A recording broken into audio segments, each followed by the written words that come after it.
বাড়িতে কম ইনগ্রেডিয়েন্টস আছে বলে কি আমরা ইলিশ মাছ খাবো না? চলুন দেখে নিই। প্রথমে মাছগুলো একটা প্লেটে সাজিয়ে নেব, দিয়ে হলুদ, নুন ও লঙ্কা গুঁড়ো দিয়ে ভালো করে মাখিয়ে নেব।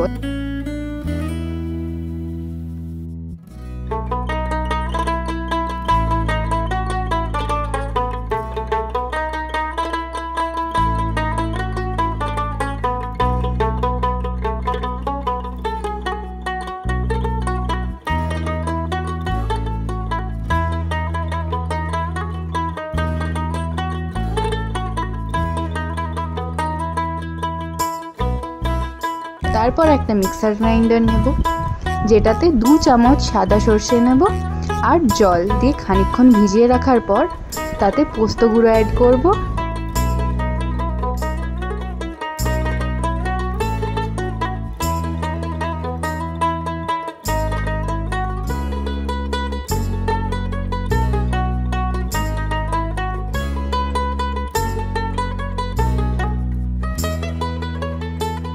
নুন অ্যাড করব 2 চামচ, 2টো চেরা লঙ্কা ইউজ করেছি আর কিছু কাজু বাদাম ইউজ করে ভালো করে গ্রাইন্ড করে নেব। তারপর সেই পেস্টটাতে 2টো বড় চামচ থেকে 3টে বড় চামচ টক দই ইউজ করছি।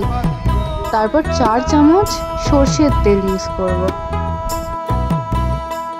ভালো করে আবার গ্রাইন্ড করে নেব, একটা ঠিক পেস্ট মতো তৈরি হবে। ততক্ষণে প্যান বসিয়ে দেব, তাতে একটু সর্ষের তেল দেব, ওই ধরুন 4 থেকে 5 চামচ টেবিল স্পুন। তেল গরম হয়ে গেলে মাছটা একে একে ছেড়ে দেব, ম্যারিনেট করা মাছ দিয়ে ভালো করে এপিট ওপিট 1 থেকে 1.5 মিনিট ভেজে নেব।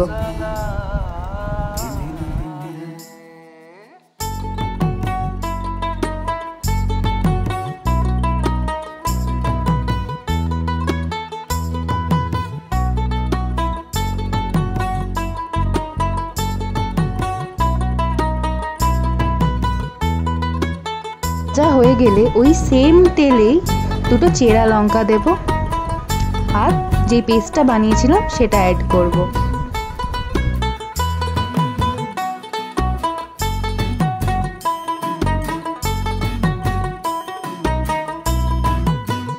দিয়ে ভালো করে নাড়াচাড়া করব, ততক্ষণ ধরে নাড়াচাড়া করব যতক্ষণ না মশলাটা কষে যাচ্ছে।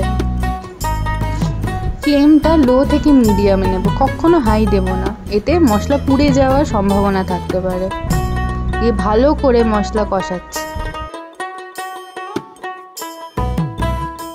তারপরে লো ফ্লেম করে চাপা দিয়ে দেব, দিয়ে 4 থেকে 5 মিনিটে একটু কষে এলে চাপা সরিয়ে আবার খুন্তি দিয়ে নাড়াচাড়া করতে থাকবো যতক্ষণ না তেল ছেড়ে দিচ্ছে।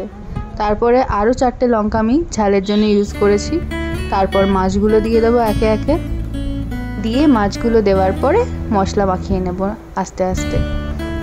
প্রায় হয়েই এসেছে, আর একটু কিছুক্ষণ 3-4 মিনিট মতো রান্না করে সার্ভ করে দেবো গরম ভাতের সাথে। আমাদের সরষে ইলিশ তৈরি হয়ে গেছে, খাবেন, খুব সুন্দর লাগবে। এখানে 2 রকম সরষে ইউজ হয়নি, চাল মগজ থেকে শুরু করে অনেক কিছু ইউজ হয়নি। কয়েকটি ইনগ্রিডিয়েন্টস যেটা আমাদের বাড়িতে সবসময় অ্যাভেলেবেল থাকে সেই দিয়ে কী করে সরষে ইলিশ বানানো যায় সেটাই শেখানো হলো এখানে।